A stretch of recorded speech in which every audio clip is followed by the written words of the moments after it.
Estoy sentado aquí, en la dura silla de plástico del pasillo de la sala de urgencias, con el cuerpo doliéndome como si cientos de agujas perforaran mi piel. Las heridas que tengo, unos cuantos cortes profundos, moratones por todas partes, no son nada comparadas con el dolor que desgarra mi corazón.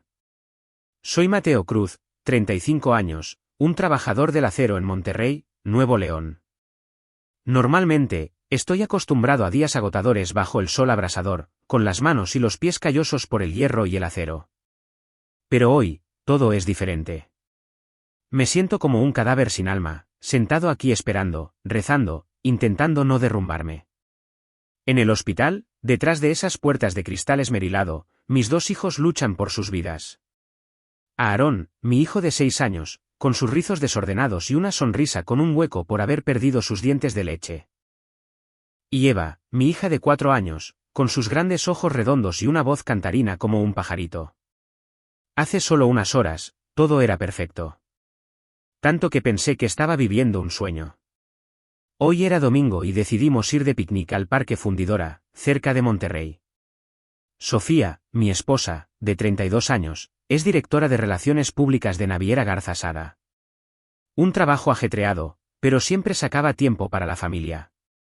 Era hermosa, con una melena dorada y una cálida sonrisa que podía derretir a cualquiera. Llevábamos casados 7 años y, aunque la vida no siempre fue fácil, con Sofía a mi lado, todo valía la pena. Esta mañana, nos levantamos temprano. Preparé café en la pequeña cocina de nuestra modesta casa en los suburbios.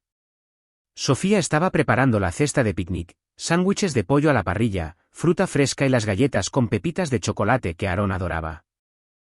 Cariño, hoy será el mejor día de todos, dijo, besándome la mejilla mientras Eva se aferraba a mis piernas, pidiendo que la cogiera en brazos. Aarón corría en círculos a nuestro alrededor, sosteniendo su pequeño balón de fútbol, hablando emocionado de jugar con papá. Nos reímos, el sonido resonando por toda la casa. En ese momento, pensé en lo hermosa que es la vida. Condujimos nuestra vieja camioneta, una Ford Lobo que arreglé yo mismo, fuera de la ciudad. La autopista estaba tranquila, una brisa fresca soplaba por las ventanillas abiertas. Sofía se sentó en el asiento del copiloto, encendió la radio y se puso a cantar su canción country favorita. Te quiero, Mateo, susurró, apretándome la mano. Aarón y Eva, en la parte de atrás, cantaban con mamá, riéndose cada vez que la camioneta daba un bote. Paramos en el parque y extendimos una manta de picnic bajo un gran roble. Hice carne a la parrilla en la cocina portátil mientras Sofía jugaba al pilla-pilla con los niños. Aarón me dio una patada al balón en la pierna, riendo a carcajadas. Eva recogió flores silvestres y corrió a dárselas a mamá por ser la mamá más guapa del mundo. En esos momentos, me sentí el hombre más afortunado del mundo. Después de comer, paseamos por el lago. El agua era de un azul claro, reflejando el cielo de la tarde. Sofía apoyó la cabeza en mi hombro, susurrando sobre el futuro. Sabes, sueño con una casa más grande con un jardín para que jueguen los niños, y a ti te ascenderán. Estoy segura. Sonreí, abrazándola más fuerte. Contigo a mi lado, puedo hacer cualquier cosa. Los niños corrían por ahí, cansados pero felices. Cuando el sol empezó a ponerse, recogimos y nos subimos a la camioneta para volver a casa. Hoy ha sido muy divertido, papá, exclamó Aarón desde atrás. Eva bostezó, frotándose los ojos contra el hombro de su hermano. El viaje de vuelta duraba 1 hora. Conduje despacio, saboreando la paz. Sofía puso música suave, acariciando el pelo de Eva mientras se dormía. De repente, desde la dirección opuesta, un gran camión se desvió hacia nosotros. Lo vi zigzaguear. El conductor probablemente había perdido el control, quizás estaba borracho, cansado o tenía un problema con un neumático. El corazón me latía con fuerza. Sofía, sujeta fuerte a los niños, grité, con la voz quebrada por el miedo. El camión se abalanzó directamente sobre nosotros, con la bocina sonando a todo volumen. Giré instintivamente para evitarlo, pero era demasiado tarde. El horrible choque explotó como una bomba. Metal retorciéndose, cristales haciéndose añicos, neumáticos chirriando en la carretera. Nuestra camioneta volcó, dando varias vueltas, y todo se sumió en el caos. Sentí que mi cuerpo era lanzado, la cabeza golpeándose con fuerza, un dolor insoportable. Los gritos de Sofía y de los niños resonaron y luego se desvanecieron entre el chirrido del metal. Cuando recuperé el conocimiento, todo estaba borroso. La cabeza me zumbaba, la sangre me goteaba de la frente a los ojos. Estaba boca abajo sobre el asfalto caliente, con un fuerte olor a humo y gasolina. Sofía, Aarón, Eva, susurré, intentando moverme. Me dolía el cuerpo, pero me arrastré hacia los restos del accidente.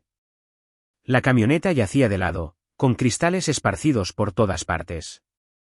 Vi a Sofía a unos metros, sobre un montón de cristales rotos, con un charco de sangre formándose en la carretera. Se me paró el corazón. ¿Sofía? No. Me arrastré hasta ella, con las manos temblorosas, y la tomé en mis brazos. Jadeó débilmente, con la ropa empapada en sangre y el rostro pálido. Abrió ligeramente los ojos, mirándome, pero no salieron palabras. Amor, no me dejes. Por favor, abre los ojos, grité, las lágrimas mezclándose con la sangre. La abracé con fuerza, sintiendo como su débil respiración se desvanecía. Murió justo delante de mis ojos, en mis brazos. Sin un adiós, sin una última sonrisa. Solo un silencio mortal.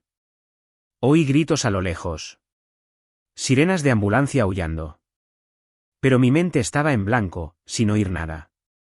Era como un sonámbulo, dejando que me sacaran de la escena. Revisaron a los niños.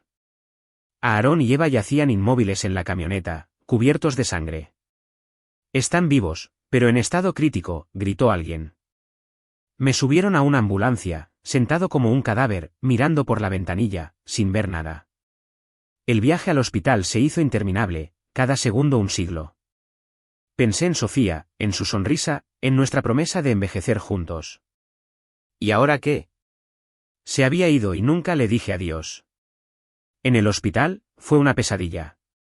Llevaron a Aarón y Eva a urgencias de inmediato. La puerta se cerró de golpe, dejándome solo en el desolado pasillo. Luces de neón blancas y frías brillaban sobre el suelo de baldosas brillantes. Pasos apresurados resonando. Me senté aturdido en la silla, sosteniendo el formulario de emergencia que una enfermera me entregó. Firme aquí. Necesitamos una cirugía de emergencia. Su voz era distante. Firmé, con mis manos callosas y cubiertas de sangre seca, temblando. La sangre de Sofía, la de los niños, la mía. Toda mezclada. Miré mis manos, endurecidas por el trabajo del acero, y me sentí completamente impotente, con ganas de gritar. ¿Por qué todo se había hecho añicos así? Hacía solo unas horas, las risas de mi mujer y mis hijos resonaban. Sofía riendo de las bromas de Aarón. Eva riendo cuando la llevaba en brazos. Ahora todo eran cenizas. Nunca le dije adiós a Sofía. ¿Cuáles fueron nuestras últimas palabras? ¿Te quiero? Sí, eso fue lo que dijo antes del accidente. Pero nunca respondí. Me senté allí, la mente dando vueltas con imágenes que se repetían. El choque, vívido, metal colisionando, humo, sangre en la carretera. Me pregunté si habría conducido más despacio, si habría tomado otra ruta. La culpa me carcomía. Afuera, cayó la noche, la lluvia golpeteaba en las ventanas. Pensé en el trabajo en la acería. ¿Y ahora qué? Pero no, solo los niños. Por favor, que vivan. Me puse de pie y empecé a caminar por el pasillo, mirando por las rendijas de las puertas. Las enfermeras entraban y salían a toda prisa, con rostros graves. ¿Cómo están?, pregunté, con la voz ronca. Estamos haciendo todo lo posible, señor Cruz. Por favor, espere. Esperar. Eso era el infierno. Las frías luces de neón blancas seguían iluminando el pasillo del hospital. El pitido lejano de las máquinas resonaba como un duro recordatorio. Me incorporé, secándome el sudor de la frente, con las manos aún cubiertas de sangre seca. ¿Qué hora era? Miré el reloj de la pared. Casi las 3 de la madrugada. No había nuevas noticias de urgencias. Pasó una enfermera, lanzándome una mirada de compasión, pero sin detenerse. Me pregunté. ¿Estarían Aarón y Eva sufriendo? ¿Estarían llamando a papá? El pensamiento me oprimió el pecho como si alguien me estrujara el corazón. De repente, unos pasos apresurados resonaron al final del pasillo. Levanté la vista y vi acercarse a dos figuras familiares pero distantes. Horacio Garza, mi suegro, de 68 años, presidente de Naviera Garza Sada, la compañía naviera más grande de Nuevo León, con cientos de cargueros surcando los mares. Era alto, de pelo plateado, con un traje negro brillante como si acabara de salir de una reunión del consejo.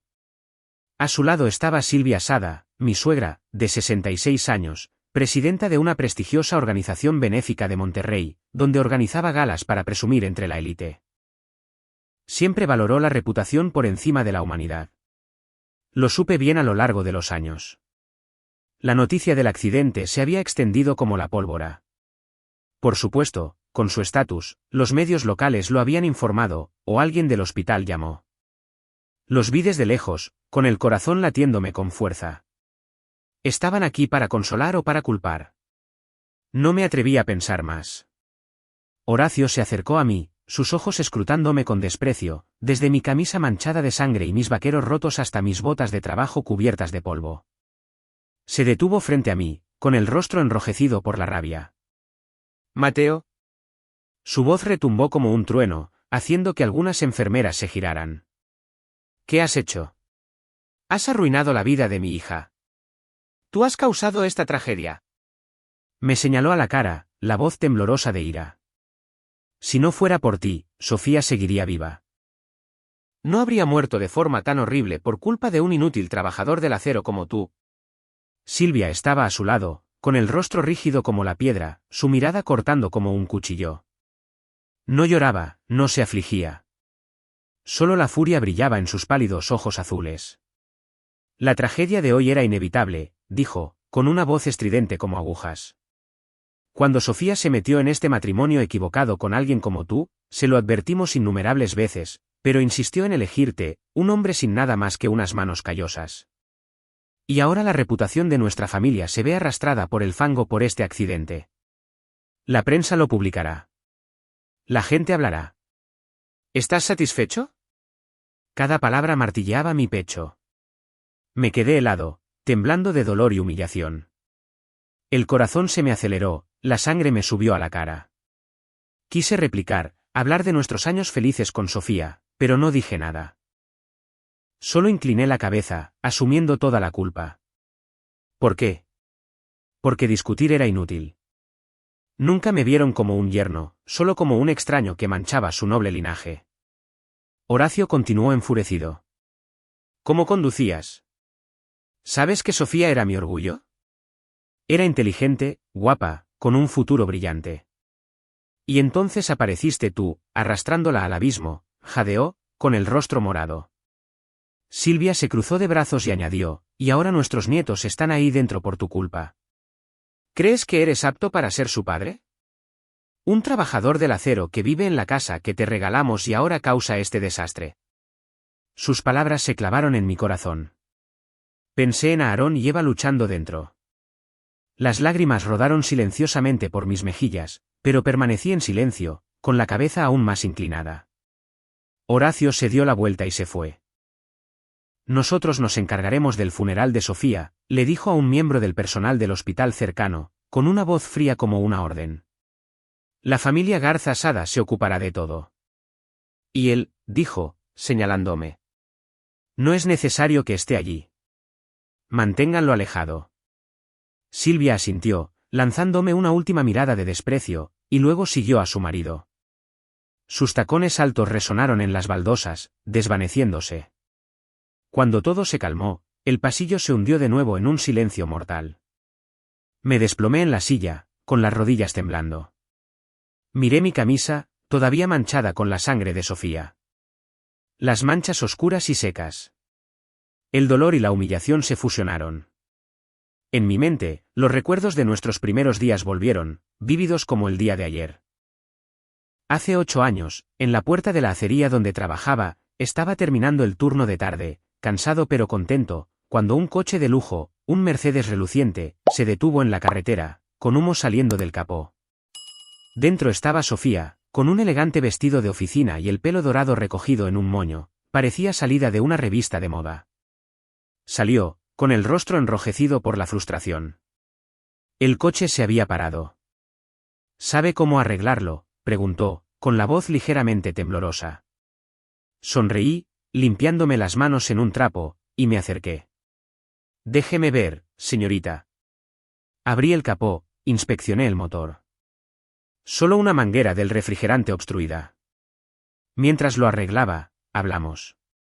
Dijo que era directora de relaciones públicas de la empresa familiar y que volvía a casa después de una reunión. Le hablé del trabajo en la acería, de los largos días bajo el sol. Se rió, y su cálida sonrisa hizo que mi corazón se acelerara. Eres muy mañoso. Gracias. Mateo, dije, secándome el sudor. Sofía, respondió, estrechándome la mano. En ese momento, no sabía que era una heredera de los Garza Sada. Solo supe que esa sonrisa cambió mi vida. Nuestro amor floreció rápidamente, como fuego en paja seca. Nos veíamos a menudo. Café después del trabajo, paseos por el parque los fines de semana. Sofía era diferente a mi mundo. Inteligente, divertida, llena de energía. Me haces sentir libre, Mateo, dijo una vez junto al lago, sin tener que mantener siempre una imagen perfecta. La amaba por eso, por verme a mí, no mi origen. Apenas 6 meses después, le pedí matrimonio bajo el roble del parque con un anillo sencillo para el que había estado ahorrando. Lloró, abrazándome con fuerza. Sí, mi amor. Pero el matrimonio no fue fácil. Cuando Sofía me llevó a conocer a su familia, empezó el infierno. Horacio me miró como a un mendigo. Hija, ¿estás loca? ¿Un obrero? Somos los Garza Sada, con tradición, gritó, con la cara roja. Silvia fue más fría. Sofía, piensa en la reputación. Te arrastrará hacia abajo. Se opusieron ferozmente, le cortaron la asignación e incluso amenazaron con desheredarla. Pero Sofía fue firme. Lo quiero. Es mi elección. Nos casamos en una pequeña ceremonia, solo con amigos y mi familia. Horacio y Silvia no asistieron, pero enviaron un regalo, la casa de los suburbios, un recordatorio de que aún dependíamos de ellos. Durante 7 años, vivimos felices. 2 hijos, un hogar cálido. Yo trabajaba en la acería. Sofía ascendió en la empresa. Teníamos tardes en familia. Les contaba cuentos a Aarón y Eva. Sofía preparaba las cenas. Eres mi pilar, solía decir, abrazándome después de largos días. Pero cada vez que aparecía su familia, fiestas de Navidad, cumpleaños, el desprecio resurgía. Horacio me llamaba el tipo del acero. Silvia insinuaba, Sofía, te mereces algo mejor. Yo siempre aguantaba en silencio, sin querer ponerla en medio. No les hagas caso, amor, me consolaba Sofía. Ya cambiarán. Pero ahora, con ella muerta, esos insultos ahondaban la herida sin cicatrizar. Me senté en el pasillo del hospital, con las lágrimas corriendo. Horacio y Silvia se habían ido, añadiendo más dolor. Pensé en Sofía, en su sonrisa cuando nos conocimos, en nuestras noches abrazados. ¿Y ahora qué? Me enfrentaba a un funeral al que se me prohibía asistir, con 2 hijos en estado crítico.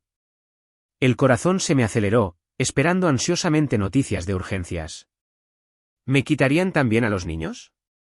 El pensamiento me heló la sangre.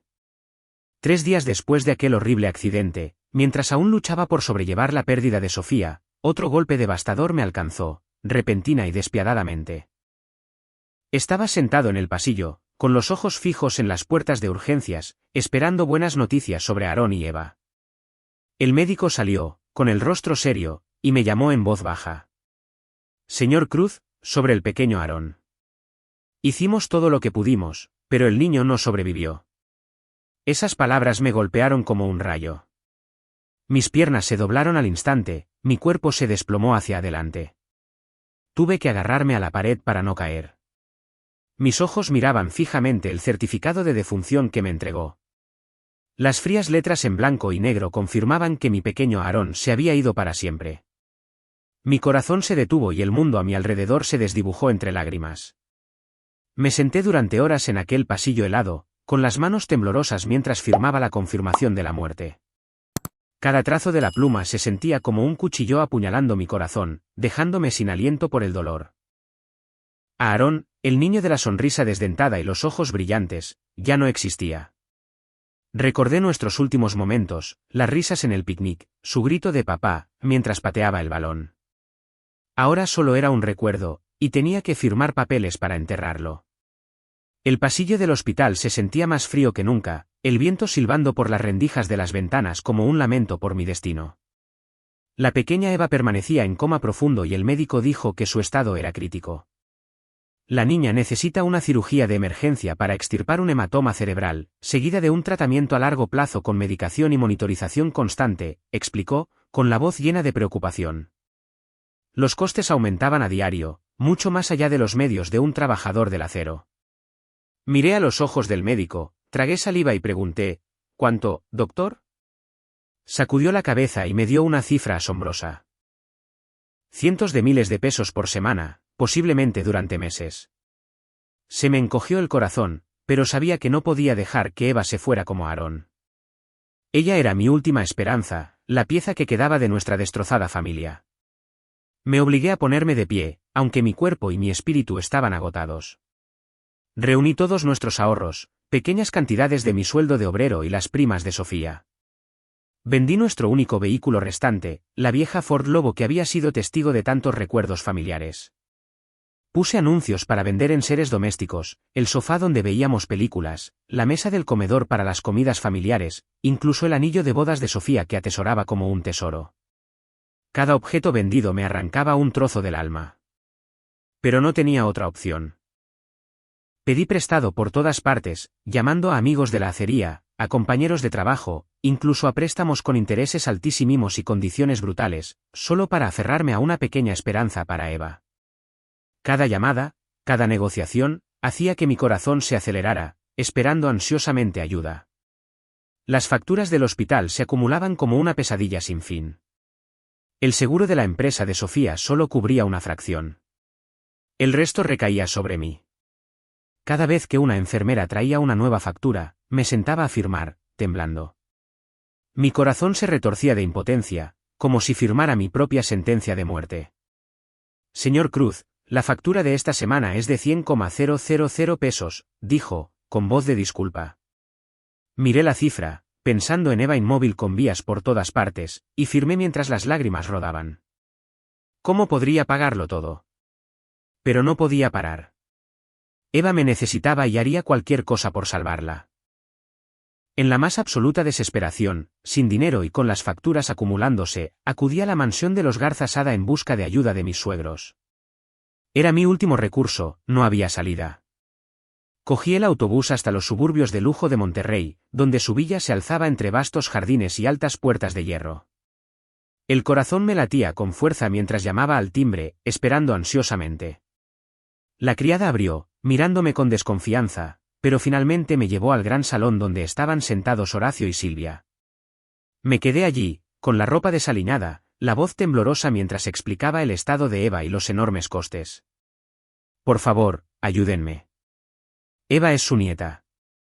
Necesita una cirugía urgentemente. Horacio escuchó y luego esbozó una sonrisa despectiva, sin cambiar de expresión.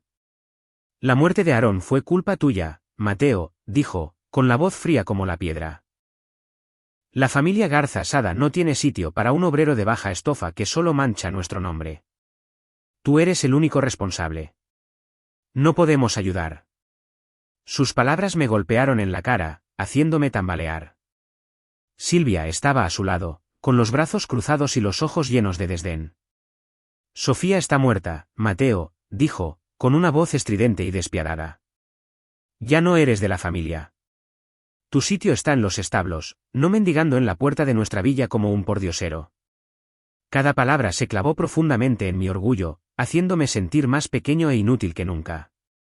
Me quedé helado, con las lágrimas corriendo, pero no supliqué más. Me di la vuelta y me fui, con paso pesado por el camino hacia la puerta, con el corazón destrozado. De vuelta al hospital, los recuerdos de Aarón y Eva me inundaron, intensificando el dolor. Recordé a Aarón corriendo por el jardín, a Eva abrazándome el cuello para que le contara cuentos. Ahora Aarón se había ido, Eva luchaba sola. ¿Se despertaría? ¿Y si me quedaba sin dinero? La ansiedad y el miedo me envolvieron. Cada respiración era un esfuerzo. De vuelta en el hospital, me senté junto a la ventana de cristal de Eva, susurrando, «Nena, papá no se rendirá». Pero en el fondo, sabía que las pérdidas se acumulaban y que me enfrentaba a ellas solo. A la mañana siguiente, cuando el sol apenas asomaba entre las nubes grises, recibí una llamada de la inmobiliaria. La voz al otro lado era fría y profesional. «Señor Cruz, lamentamos informarle de que la propiedad de su casa ha sido revocada por la familia Garza Sada. Son los propietarios legales y esta decisión entra en vigor de inmediato». Mi corazón se detuvo en ese momento. Esa casa, el regalo de bodas de los padres de Sofía, era donde habíamos construido nuestro hogar, donde nacieron Aarón y Eva, llena de risas y recuerdos. Ahora me la quitaban bruscamente, como un último golpe a mi creciente dolor. Corrí hacia el autobús, con el corazón latiendo con ansiedad, sin saber a qué me enfrentaría. ¿De verdad harían esto? ¿Les quedaba algo de humanidad? El pensamiento me hizo temblar durante todo el trayecto. Cuando llegué, la visión me dejó helado. Los coches de lujo de Horacio y Silvia estaban aparcados justo delante, reluciendo bajo la débil luz del sol. Mis pertenencias y las de los niños estaban esparcidas caóticamente por el jardín. Ropa sucia mezclada. Los juguetes de Aarón y Eva esparcidos. Incluso nuestras fotos de boda estaban arrojadas a los charcos de la lluvia de la noche anterior. El agua empapaba las fotos, desdibujando nuestras sonrisas felices como si borrara los recuerdos. Mi corazón se desgarró, una oleada de dolor físico y emocional. ¿Cómo podían hacer esto? Esta era nuestra casa, donde mis hijos crecieron. En los escalones del porche, Horacio y Silvia me observaban con rostros fríos como la piedra, sin expresión. Horacio se cruzó de brazos, con los ojos llenos de desprecio. Silvia sonrió levemente mientras yo me agachaba, temblando, recogiendo los objetos uno por uno. Para ellos, yo solo era un portador de escándalos, un obrero de baja estofa que manchaba el honor de su noble familia. «Llegas tarde, Mateo», dijo Horacio, con una voz tranquila, como si hablara de negocios. «Esta ya no es tu casa». «La reclamamos para evitar más problemas», intervino Silvia, con voz estridente y burlona. «Deberías estar agradecido de que te hayamos dejado quedarte tanto tiempo. Ahora vete. No ensucies más el lugar». No dije nada, recogiendo en silencio lo que quedaba y metiéndolo en la vieja bolsa que había traído. Cada movimiento era pesado, como si llevara el mundo sobre mis hombros. Horacio y Silvia se quedaron allí, observando como si fuera una comedia barata, sus leves sonrisas ahondando mi humillación. Me di la vuelta y me marché bajo la lluvia fina, con paso pesado por la carretera ahora extraña y familiar. La lluvia arreció, empapando mi ropa, pero no me importó. En mi mente, los recuerdos de la casa me inundaron. Las mañanas con Sofía preparando café, Aarón corriendo por ahí, Eva riendo. Ahora todo se había ido y no tenía un lugar al que volver. El corazón se me aceleró de miedo. ¿Cómo iba a vivir ahora? Eva seguía en el hospital, los costes se acumulaban y yo no tenía un techo sobre mi cabeza. Regresé al aparcamiento del hospital y encontré un rincón escondido para refugiarme por la noche. Era un lugar oscuro bajo las escaleras de emergencia, por donde rara vez pasaba alguien.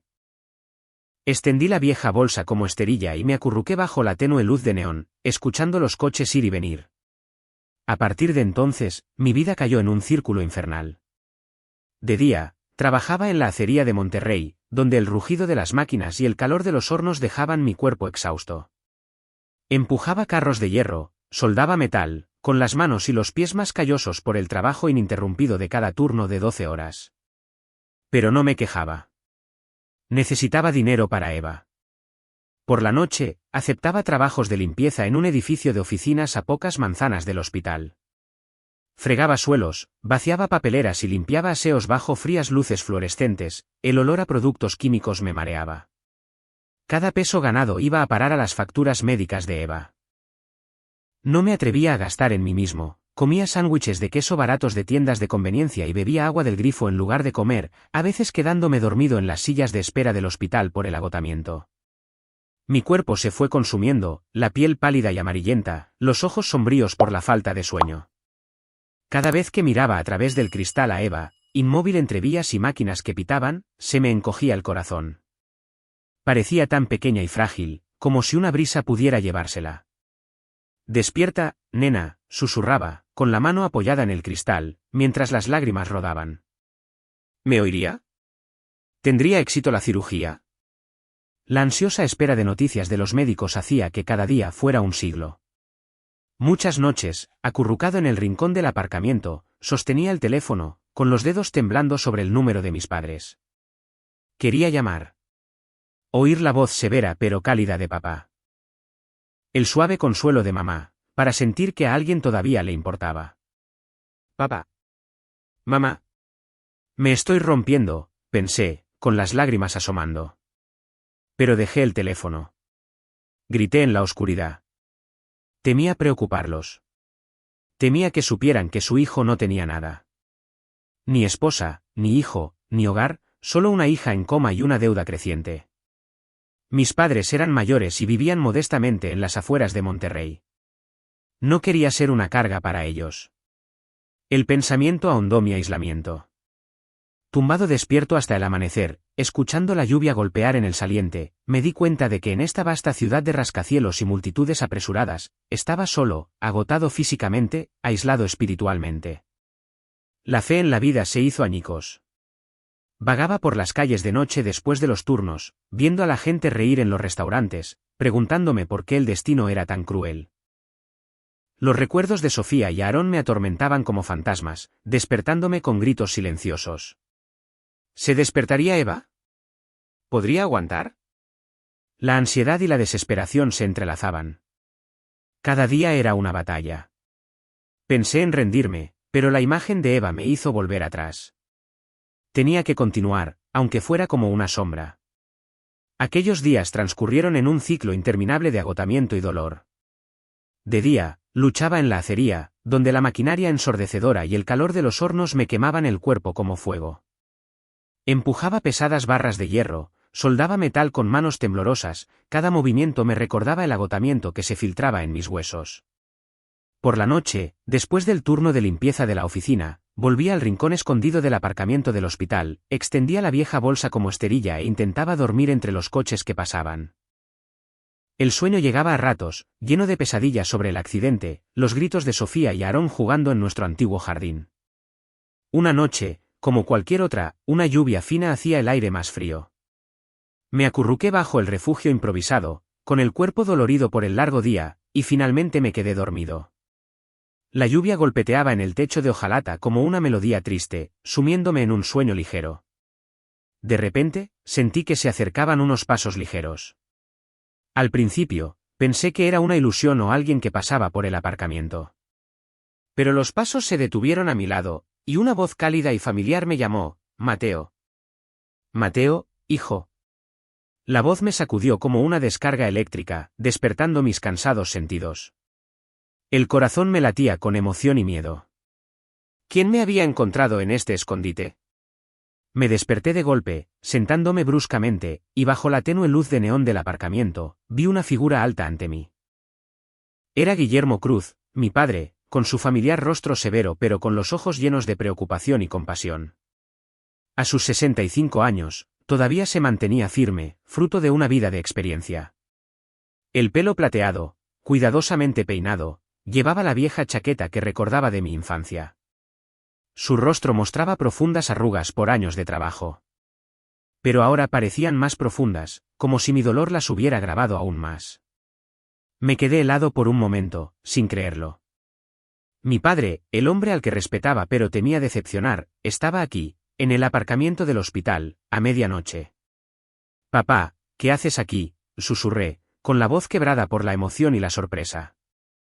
El corazón se me aceleró, esperando ansiosamente su respuesta, sin saber si venía a regañarme o a ayudar. Papá no respondió de inmediato. Se acercó, sus ojos escudriñando mi refugio improvisado, la vieja bolsa, los objetos esparcidos, mi cuerpo demacrado. Se detuvo ante la ventana de la UCI donde Eva yacía inmóvil entre vías y máquinas que pitaban. Su rostro se ensombreció al ver a su pequeña nieta, con los ojos brillantes. Eva, pobrecilla, susurró, con la voz baja y llena de pena. Luego se volvió hacia mí, con una voz baja pero cargada de reproche. Hijo, ¿por qué te escondes de tus padres? ¿Por qué dejas que nos enteremos de esto por otros? ¿Crees que no nos importa? Sus palabras me apuñalaron el corazón. Incliné la cabeza, con las lágrimas corriendo. Me había escondido para ahorrarles preocupaciones, pero la verdad, ahora expuesta, me avergonzaba. Papá se sentó a mi lado en el frío cemento, con la voz cargada de emoción. Esta tarde, llamó Silvia Sada, dijo, con amargura en su nombre. Con veneno, dijo, fracasé en criarte. Que mi hijo mató a su hija y dejó a su nieta moribunda. Te insultó terriblemente. Inútil, de clase baja, sin vergüenza por mendigar después de lo que causaste. Se me encogió el corazón, los ojos se me nublaron de vergüenza y dolor. Los insultos no eran nuevos, pero oírlos de boca de papá los hacía más pesados. Continuó, me quedé de piedra, hijo. No por los insultos. Estoy acostumbrado a la arrogancia de la élite, sino por saber que mi hijo sufría terriblemente en silencio. Sabía que estaba sufriendo solo y no podía quedarme de brazos cruzados. Oír a papá relatar la llamada de Silvia solo me oprimió más el pecho, con los ojos nublados por una vergüenza abrumadora. No me dolieron los insultos, los había oído con demasiada frecuencia de Horacio y Silvia. Sino porque mis padres, personas honestas de toda la vida, ahora soportaban la deshonra por mi culpa. Eran mayores, merecían una jubilación tranquila, y sin embargo, oían maldiciones sobre su hijo. Papá, lo siento, susurré, con la voz ahogada, las lágrimas incontenibles. Mi corazón se aceleró de ansiedad y arrepentimiento. ¿Se decepcionaría papá? ¿Se alejaría como los Garza Sada? El pensamiento me sacudió, pero papá negó con la cabeza, con los ojos llenos de compasión. Se acercó, colocando su mano callosa en mi hombro, cálida y firme como en la infancia. Su voz era ronca pero firme, una promesa inquebrantable. Mateo, a partir de ahora, no lucharás solo. Tus padres están contigo. Somos una familia, y la familia no se abandona. Sus palabras fluyeron como agua fresca por mi corazón desértico y estéril, aliviando parte de la soledad que me envolvía. Bajo la fría y blanca luz del aparcamiento, levanté la vista hacia papá, el hombre al que temía decepcionar, el que me enseñó a levantarme después de las caídas. Y por primera vez en muchos meses, no me sentí solo en este mundo cruel. Mi corazón seguía acelerado, pero ahora con un destello de esperanza, sabiendo que alguien compartía la carga. Papá me levantó, abrazándome con fuerza, un abrazo fuerte, cálido, largamente añorado. Hijo, sé que has soportado mucho. Perder a Sofía, a Aarón, ahora a Eva.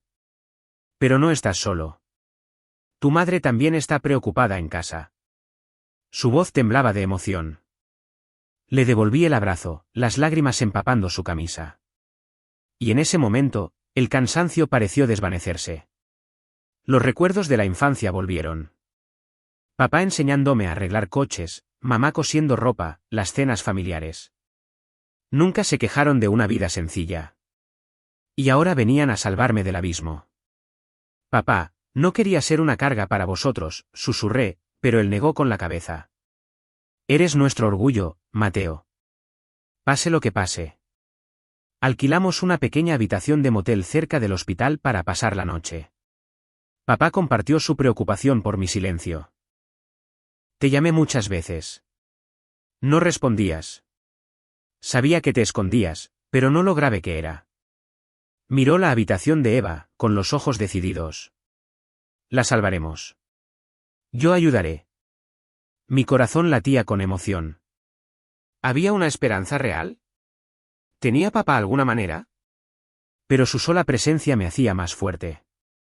Esa noche, por primera vez en meses, dormí tranquilamente junto a papá, sabiendo que esta pesadilla tenía un rayo de luz. A la mañana siguiente, cuando el sol asomaba entre las nubes grises, mi padre me despertó suavemente. Salimos del motel y me llevó a una pequeña cafetería cerca del hospital. «¿Necesitas comer algo, Mateo?», dijo, con voz firme pero afectuosa. Me senté allí, sosteniendo una taza de café caliente, con la mente todavía nublada por la primera noche de sueño sin pesadillas. Papá me miró, con los ojos serios, y empezó. Hijo, tengo algo que revelarte. Es hora de que sepas la verdad. Mi corazón se aceleró de emoción y preocupación. ¿Qué verdad? ¿Sobre el accidente o los Garzasada? Lo miré fijamente, esperando, apenas respirando. Papá respiró hondo y reveló que nuestra familia nunca fue pobre como yo pensaba. Durante años, fui cofundador de una importante compañía naviera local, dijo, con voz baja pero clara. Logística Cruz, hijo. No somos obreros corrientes como imaginabas. La construí de la nada con un viejo amigo. Ahora es una de las principales empresas de transporte de mercancías de Nuevo León. Me quedé helado, el corazón me latía como si fuera a estallar. Los recuerdos de la infancia me inundaron. Papá llegando tarde a casa con las manos grasientas. Mamá escatimando para la comida. Nuestra pequeña casa de madera con un techo que goteaba y lluvia intensa. Todo se retorcía como una pintura distorsionada. Lo miré fijamente, incrédulo, tartamudeando. Papá, ¿cómo? ¿Por qué ocultarlo todos estos años? La emoción y la confusión me abrumaron. ¿Era un sueño o una broma para consolarme? Papá me miró, con los ojos pacientes y cariñosos, explicando por qué guardó el secreto. No quería que mi hijo se malcriara con la riqueza, Mateo, dijo lentamente. Yo crecí siendo realmente pobre y sé que el dinero puede arruinar a alguien si no valora el trabajo. Quería que fueras independiente, que saborearas el trabajo honrado, que te enfrentaras a las tormentas de la vida para hacerte verdaderamente fuerte. Si hubieras sabido que éramos ricos de joven, podrías haber sido vago, dependiente o peor. Quería que fueras resiliente, como yo. Sus palabras disiparon mis preguntas como agua fresca, pero me abrumaron. Recordé los años de trabajador del acero, los interminables turnos calurosos, las noches cansadas sonriendo con Sofía. Todas lecciones silenciosas de papá. Papá continuó, con voz más cálida. Te he observado todos estos años, Mateo. Sé que trabajaste duro pero viviste decentemente. Sin quejas, sin caer en la bebida o el juego. Formaste una familia con Sofía, quisiste a los niños, te enfrentaste a las dificultades sin doblegarte. Eso me demostró que has madurado de verdad, hijo. Estoy orgulloso de ti. Al oír eso, mi pecho se oprimió más que nunca. Lágrimas calientes rodaron por mis mejillas. Vergüenza por haber malinterpretado a mis padres. Emoción por su amor silencioso. Me di cuenta de que en aquellos años de duro trabajo, en las noches en las que pensaba que estaba solo, unos ojos vigilantes me protegían desde lejos. Papá, no lo sabía, susurré, con la voz ahogada, agarrando su mano. Mi corazón se aceleró de emoción. ¿Estaba todo cambiando? ¿Me merecía esta verdad? Papá me dio una palmada en el hombro, con una voz lenta y cálida como el consuelo de la infancia. Es hora de que ayude a mi hijo, Mateo. No dejaremos que Eva sufra más. A la mañana siguiente, papá se puso en contacto directamente con los directores del hospital, utilizando las conexiones de la empresa para cubrir todos los costes del tratamiento y la recuperación de Eva. Me quedé a su lado mientras hablaba por teléfono, con el corazón latiendo con fuerza. ¿Aceptarían? ¿Borrarían la enorme deuda? Colgó, sonriendo. Hecho, hijo. No más deudas. Las lágrimas volvieron a rodar. Esta vez, de gratitud. No contento con eso, papá trajo al mejor cirujano de traumatismos cerebrales de Monterrey, un experto de renombre, para que se encargara de la cirugía de Eva, con un equipo de enfermería privado las 24 horas del día. Quiero lo mejor para ella, dijo con firmeza. Seguí a papá al hospital, viendo a los médicos consultar, con el corazón acelerado de preocupación y esperanza. La cirugía era esa tarde. Me senté en el pasillo rezando en silencio, esperando ansiosamente cada minuto. ¿Sobrevivirá Eva?, me pregunté, con las manos temblando. La espera se alargó como un siglo. Días después, la primera señal positiva. Eva abrió débilmente los ojos después de semanas en coma profundo. Me senté junto a su cama, sosteniendo su mano cuando parpadeó, sus grandes ojos redondos mirándome soñadoramente. Mi corazón se detuvo y luego latió con alegría. Eva, nena, susurré, desplomándome junto a su cama, con las lágrimas incontenibles, agarrando su pequeña y temblorosa mano. Me devolvió un débil apretón y, en ese momento, me sentí renacer después de interminables días oscuros. La gratitud y el arrepentimiento me llenaron. Agradecí a papá en silencio, no solo por salvar a mi hija, sino a mí de la desesperación. Gracias, papá, le dije más tarde, con la voz temblorosa. Me dio una palmada en el hombro. Somos familia, Mateo. Los recuerdos de aquellos días siguen siendo vívidos. Recuerdo mi infancia. Papá enseñándome a arreglar coches en el garaje. Las tardes en que llegaba tarde a casa pero jugaba al balón conmigo. Ahora entendía que la pobreza fue una lección deliberada. Mamá, con comidas sencillas, me enseñó a apreciar las pequeñas cosas. Todo amor silencioso. Eva se recuperó gradualmente, empezó a hablar, a reír débilmente. Y en cada visita al hospital, mi corazón se aceleraba con una nueva esperanza. Unas semanas después de que Eva empezara a recuperarse, recibí una llamada de mi padre. Su voz al otro lado del teléfono seguía siendo profunda y cálida, pero resuelta. Mateo, ven a la casa privada de tus padres en las afueras de Monterrey.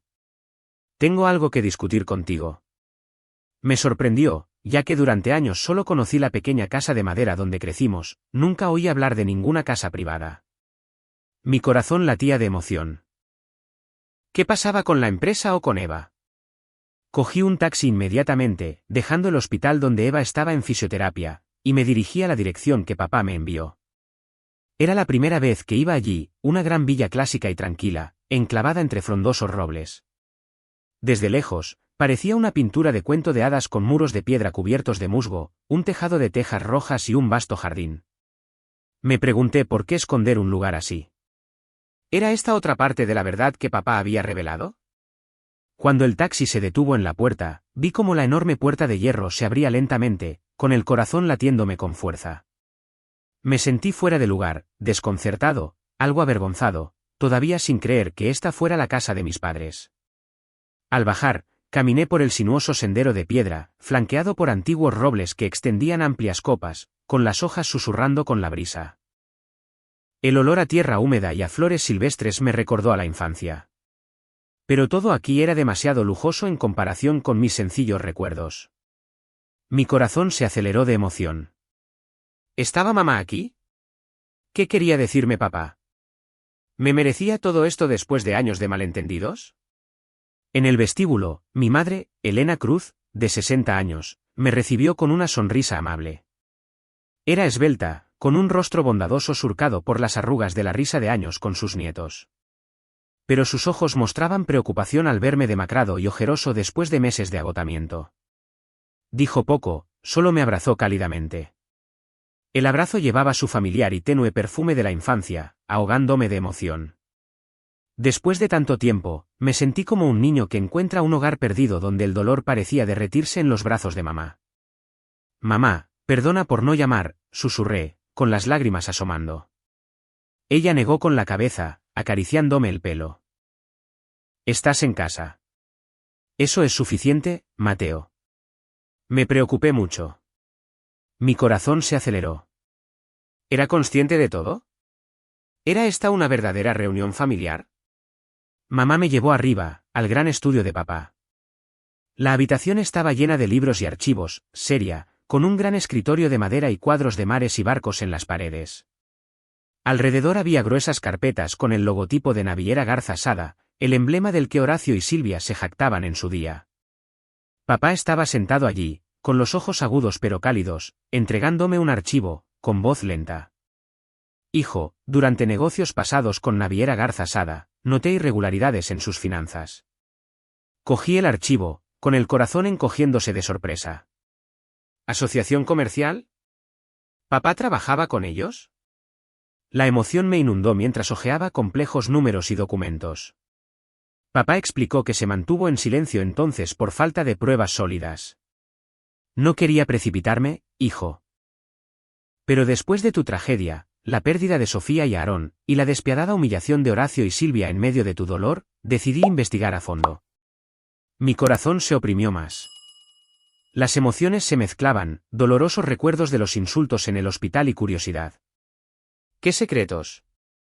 Papá dijo que investigó durante meses utilizando las conexiones de Logística Cruz, descubriendo graves infracciones, blanqueo de capitales a través de contratos falsos, evasión de impuestos mediante transferencias al extranjero, malversación de los fondos benéficos que Silvia gestionaba con orgullo. Recogió pruebas en silencio, correos electrónicos, facturas, registros y compró acciones de accionistas descontentos que querían salir. Al oír esto, me quedé helado, con la boca abierta de asombro. Aquellos que me despreciaron, llamándome obrero de baja estofa, ahora quedaban expuestos como codiciosos y podridos por dentro. Mi corazón latía de emoción. ¿Tenía papá suficiente para derribarlos? ¿Era real la justicia? Papá me miró, con voz firme. No hago esto por venganza, hijo. Es para proteger el honor de mi hijo y mantener limpio el nombre de nuestra familia. No puedo ver a mentirosos y gente cruel permanecer en la cima de la gloria, pisoteando a otros impunemente. Sus palabras encendieron un fuego en mí, temblando de emoción y rabia. Con pruebas sólidas, papá atacó primero, enviando los archivos de las infracciones a los dos mayores periódicos de negocios de México, El Financiero y El Economista. De la noche a la mañana, los medios explotaron con titulares sensacionalistas: escándalo en Naviera Garza Sada, blanqueo de capitales y malversación benéfica. Las redes sociales estallaron con miles de comentarios. Las acciones de la empresa se desplomaron. Me senté ante el ordenador siguiendo las noticias, con el corazón acelerado. ¿Sabrían Horacio y Silvia quién estaba detrás? ¿Estarían entrando en pánico? Horacio y Silvia convocaron rápidamente una rueda de prensa para contraatacar, contratando a los mejores abogados, demandando a los medios para silenciarlos. Solo son rumores de la competencia, dijo Horacio a los micrófonos, con el rostro enrojecido por la rabia. Silvia estaba a su lado, intentando mantener la elegancia, pero sus ojos delataban pánico. Pero sus esfuerzos avivaron el fuego. Los inversores se retiraron en masa. Los accionistas llamaban frenéticamente, la empresa sumida en el caos total. Papá observaba en silencio desde su estudio con una sutil sonrisa. Sabía que el primer golpe había dado en su punto más débil, la reputación y la codicia. Un extraño fuego surgió en mí. No un odio ciego, sino la justicia acercándose paso a paso. Recordé los días del hospital. Horacio gritando delante de las enfermeras, Silvia sonriendo con desdén, expulsándome del funeral de mi mujer. Ahora probaban el colapso que me causaron. Pero papá me recordó: no es venganza, hijo. Es justicia. Nos sentamos juntos a ver las noticias, con el corazón acelerado con cada llamada telefónica. Nuevos acontecimientos, colapso total.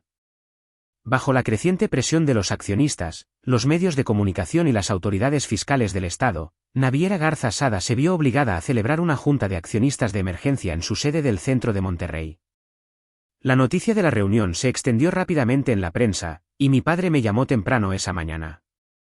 Hijo, es hora de que asistamos. Quiero que estés a mi lado. Mi corazón latía con expectación. ¿Sería este el momento decisivo? ¿Se darían cuenta Horacio y Silvia de que su destino estaba cambiando? Me puse el traje sencillo que papá me compró, me subí al coche de lujo que él conducía y nos dirigimos al reluciente rascacielos de cristal, el símbolo de poder del que Horacio se jactaba en su día. Por el camino, los recuerdos de Sofía volvieron a mí. Ella había trabajado aquí, sonriendo brillantemente cuando hablaba de proyectos de relaciones públicas. Ahora este lugar estaba a punto de convertirse en un escenario para la justicia. Al comenzar la reunión, Horacio Garza apareció en el escenario de la gran sala de conferencias con Silvia. Intentaron mantener una fachada de confianza. Horacio con un traje negro brillante, Silvia con un caro vestido de oficina y una sonrisa forzada. Aclararemos todos los rumores infundados, declaró Horacio por el micrófono, su voz resonando, tratando de recuperar la autoridad. Pero abajo, los accionistas susurraban, con los ojos llenos de duda e inquietud. De repente, las puertas de la sala se abrieron con un crujido, atrayendo todas las miradas. Guillermo Cruz y Mateo Cruz, mi padre y yo entramos con calma. Toda la sala se quedó helada en silencio. Luego, los murmullos crecieron como olas. Horacio pareció sorprendido en el escenario, su rostro enrojeciendo de ira, sus ojos brillando con furia. Silvia estaba a su lado, sonriendo fríamente, su mirada recorriéndome como una cuchilla afilada. Mi corazón latía más fuerte que nunca, la emoción mezclada con el miedo. ¿Nos reconocerían? ¿Terminaría esta reunión en violencia o en justicia? Caminé junto a papá, tratando de mantener la calma, pero mis manos temblaban ligeramente, recordando los insultos pasados. Horacio me miró fijamente, con los ojos llenos de desprecio y burla, como diciendo que este obrero de baja estofa no tenía derecho a estar en territorio de la élite. ¿Qué hace él aquí?, le susurró a Silvia, con la voz chorreando desdén. Silvia se hizo a un lado, esbozando una sonrisa cortante, viendo nuestra aparición como una farsa barata. Se cruzó de brazos, sus ojos escudriñándome como a un insecto. Mi pecho se oprimió de ira, pero papá me dio una palmada en el hombro. Tranquilo, hijo. Deja que la justicia hable. Avanzamos entre las miradas curiosas de los accionistas, con el corazón acelerado de emoción. Este era el momento en que todo estallaría. Papá subió al escenario con calma y declaró claramente: mi hijo, Mateo Cruz, y yo nos hemos convertido en nuevos accionistas de Naviera Garza Sada. Su voz resonó, haciendo que la sala vibrara. Puso el grueso archivo sobre la mesa, con la mirada fija en Horacio. La sala se volvió más ruidosa. Muchos se volvieron hacia los demás, atónitos. ¿Quién es este?, susurró alguien. Mi corazón latía de emoción. ¿Aceptarían? ¿Reaccionaría Horacio violentamente? Las pruebas de las infracciones de Naviera Garza Sada aparecieron en la gran pantalla. Facturas falsas, transacciones de blanqueo de capitales, registros de malversación de fondos de caridad. Los accionistas estallaron, algunos se levantaron para interrogar a Horacio con rabia. ¿Es esto cierto? Nos has engañado. El rostro de Horacio se puso morado, las venas se le hincharon mientras respondía: esto es una trampa. Estos documentos son falsos. Pero cada prueba estaba contrastada, los números coincidían al detalle, haciendo que sus defensas fueran inútiles y ridículas. El implacable contragolpe hizo que Horacio se desplomara en su silla, el sudor corriendo por su pálido rostro. Silvia se tambaleó, con los ojos llenos de odio hacia mí, como si buscara un objetivo. Pero yo permanecí quieto, frío y en silencio, dejando que la justicia hablara en lugar de las palabras. El Consejo de Administración votó rápidamente en medio del caos, destituyendo a Horacio de la dirección y suspendiendo todos los poderes de la familia Garza Sada en la empresa. Aplausos esporádicos se mezclaron con abucheos. En ese momento, las puertas de la sala se abrieron de nuevo y la policía entró con una orden de arresto temporal para Horacio por cargos de fraude y evasión de impuestos. Horacio Garza, queda usted detenido, leyó fríamente el oficial. Horacio fue escoltado hacia afuera entre los flashes de las cámaras, con el rostro contraído por la humillación. Silvia se derrumbó en la sala, aterrorizada y avergonzada, sus ojos buscándome desesperadamente. Pero yo solo observé en silencio, dejando que la justicia hablara en lugar del odio. Días después, los activos de la familia Garza Sada fueron congelados para la investigación. Su lujosa villa fue precintada por la policía, y los medios de comunicación lo cubrieron sin parar durante días. Desde la cima de la fama, se convirtieron en símbolos de la codicia y el colapso del engaño. Seguí las noticias, con el corazón acelerado de emoción. ¿Era este el final? ¿Había ganado realmente la justicia? Papá se sentó a mi lado, sonriendo. Hijo, esto es solo el principio. Los recuerdos de Sofía y Aarón me inundaron, conmoviéndome. Se habían ido, pero nuestro honor estaba restaurado. Después de meses de intensa y agotadora investigación, el caso de la familia Garza Sada finalmente fue a juicio en el Tribunal Superior de Justicia de Nuevo León, atrayendo la atención de los medios de todo el estado con titulares sensacionalistas y reporteros agolpándose fuera del juzgado. Con las pruebas irrefutables que mi padre había reunido, correos electrónicos internos, facturas falsas y registros de transferencias de dinero internacionales, Horacio Garza fue condenado a 18 años de prisión por fraude y blanqueo de capitales, mientras que Silvia recibió 12 años como cómplice en la malversación de fondos de caridad. Todos sus activos fueron confiscados para compensar a las víctimas, desde las acciones de la empresa hasta los coches de lujo y las cuentas bancarias. La villa que una vez simbolizó el linaje de los Garza Sada, donde organizaban lujosas fiestas y hacían alarde de su prestigio, fue subastada públicamente para cubrir los daños. La noticia de la subasta se extendió y mi padre me llamó a su estudio. «Hijo, la vamos a recomprar». Me sorprendí, con el corazón acelerado de emoción. ¿Comprarla para qué? Para vengarnos destruyéndola. Pero papá negó con la cabeza. No por venganza, hijo. Está ligada a tus recuerdos y a los de Sofía. Donde ella creció, donde la visitabas. La compraremos para preservar lo bueno. Pujamos discretamente a través de un representante y la adquirimos a un precio razonable, ya que nadie quería la casa del escándalo. El día de la entrega de llaves, entré en la villa. Los recuerdos me inundaron, fiestas de Navidad, Sofía arrastrándome hacia ella, una sonrisa bajo las lámparas de araña de cristal. Se me encogió el corazón de emoción. ¿Podría convertir esto en un hogar? Después de las reformas, pintura fresca, sustitución de muebles ornamentados por piezas más sencillas, ampliación del jardín para que Eva jugara, la casa se convirtió en nuestro nuevo hogar. La risa matutina de Eva llenó la villa, antes fría, de vida y calidez. Corría por el jardín de robles, recogiendo flores silvestres para mí, y cada papá hacía que mi corazón se acelerara de felicidad. ¿Se acordaría de su madre y de su hermano? A medida que la vida se estabilizaba, con Eva sana y empezando el colegio, papá me metió en la compañía naviera de la que era accionista principal, Logística Cruz, construida desde cero. Empieza como jefe de patio, hijo, dijo con firmeza. Aprende desde abajo. Demuestra tu valía. Asentí, con el corazón acelerado de emoción. ¿Podría hacerlo? ¿Me aceptarían los compañeros, a un antiguo trabajador del acero? Empecé con lo básico, supervisando camiones, revisando la carga, aprendiendo la logística moderna. Los primeros días fueron duros, con turnos largos y nuevos conocimientos, pero mi dedicación me valió el reconocimiento. Los compañeros respetaban mi experiencia práctica, y en pocos meses, lideraba un pequeño equipo, resolviendo los problemas de transporte de manera eficiente. Cada pequeño éxito hacía que mi corazón se acelerara de orgullo. ¿Era este mi nuevo camino? Años después, me convertí en uno de los principales directivos de la empresa, considerado un digno sucesor.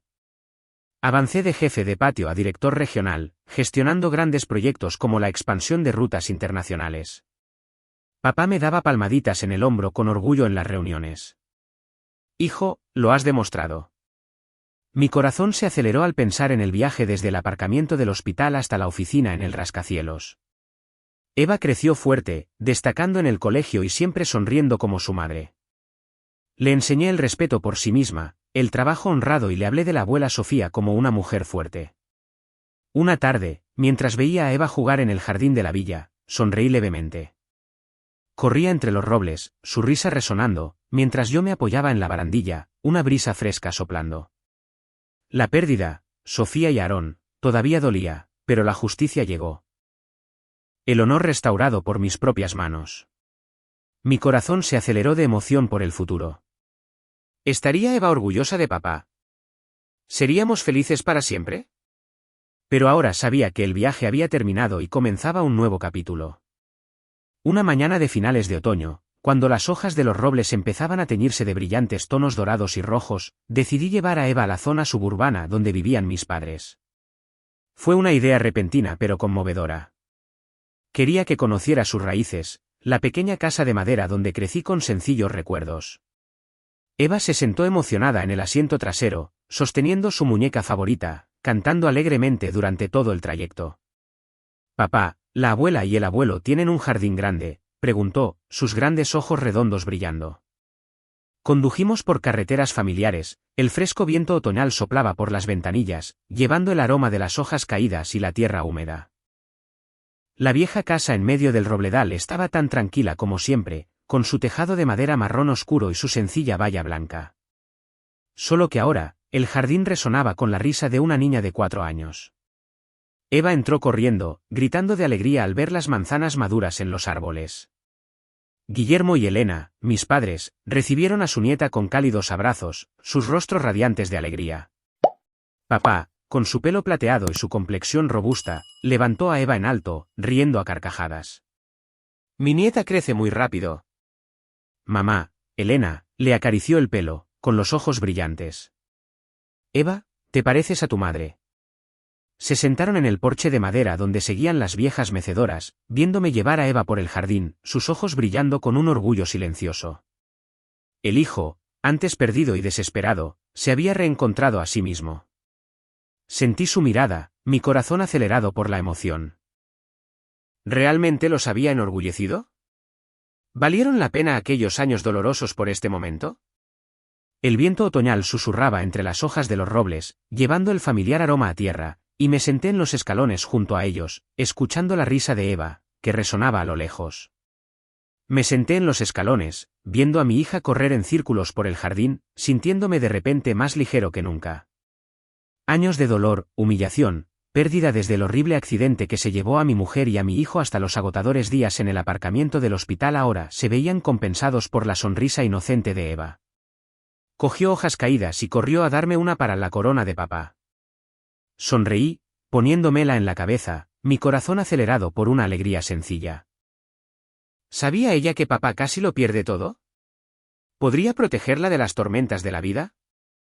Los recuerdos volvieron como una película a cámara lenta, conmoviéndome hasta las lágrimas.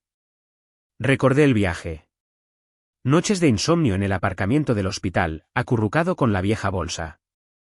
La lluvia golpeando el refugio como el susurro de la desesperación. Recordé esa lluvia, fría e implacable, llorando por la pérdida de mi mujer y mi hijo. Luego, la aparición inesperada de papá, su voz cálida llamándome en la noche, sacándome del abismo. Y el día en que la justicia habló en el tribunal, Horacio y Silvia sentenciados, con los rostros pálidos de vergüenza. Todo parecía un sueño que se desvanecía, dejando profundas lecciones sobre la perseverancia y la dignidad. Aprendí a levantarme después de cada caída. Que la dignidad no reside en la riqueza o el estatus, sino en afrontar la adversidad. Mi corazón se aceleró al pensar en esas lecciones. ¿Podría aplicarlas a Eva? ¿Crecería con la resiliencia de papá? Me di cuenta de que la pobreza nunca fue vergonzosa. Solo perder el honor y el respeto por uno mismo rompe de verdad a una persona. En mis años de trabajador del acero, me sentí inferior por mi origen. Pero ahora sabía que esos callos me forjaron en un hombre firme. La vida podía quitarme todo: esposa, hijo, hogar, honor, pero no la voluntad de vivir y el amor que Sofía dejó en mí. Ella susurró: «Eres mi pilar, Mateo». Y esas palabras resonaron, ayudándome a levantarme cuando estaba agotado. Mi corazón se aceleró de emoción. ¿Estaba viviendo a la altura de ese amor? ¿Sentiría Eva el legado de su madre? Ahora, cada día que vivo continúa su historia inacabada de bondad, la fuerza de un hombre que resurge de los extremos. Le enseño a Eva la bondad, a ayudar a los demás sin esperar nada a cambio, como hacía Sofía. Ella escucha, con los ojos muy abiertos, y veo a mi mujer en su cálida sonrisa, en su resiliencia. Miro a mis padres, viendo en sus ojos la fe de que la próxima generación no repetirá las tragedias del pasado. Papá asiente. Hijo, lo has hecho bien. Eva crecerá sin lo que tú soportaste. Mamá me acaricia la mano. Estoy orgullosa de ti, hijo mío. Mi corazón se acelera de emoción. ¿Sabían que ellos eran mi fuerza? Mientras el sol se ponía tras los robles, pintando el jardín de rojo, levanté a Eva en mis brazos. Se acurrucó en mi pecho, bostezando. Papá, háblame de mamá. Le hablé, con voz cálida, de Sofía, la mujer valiente que eligió el amor por encima de la fama. Sabía que el dolor se desvanecería con el tiempo. Solo el honor, la compasión y la integridad merecían ser transmitidos. En esa tarde tranquila, sonreí levemente. No por el pasado lloroso, sino por el futuro que se abría con el perdón y la luz del amor. Mi corazón se aceleró de emoción por los días venideros. ¿Sería feliz Eva? ¿Sería yo un buen padre? Pero creía que, con las lecciones del viaje, caminaríamos con paso firme.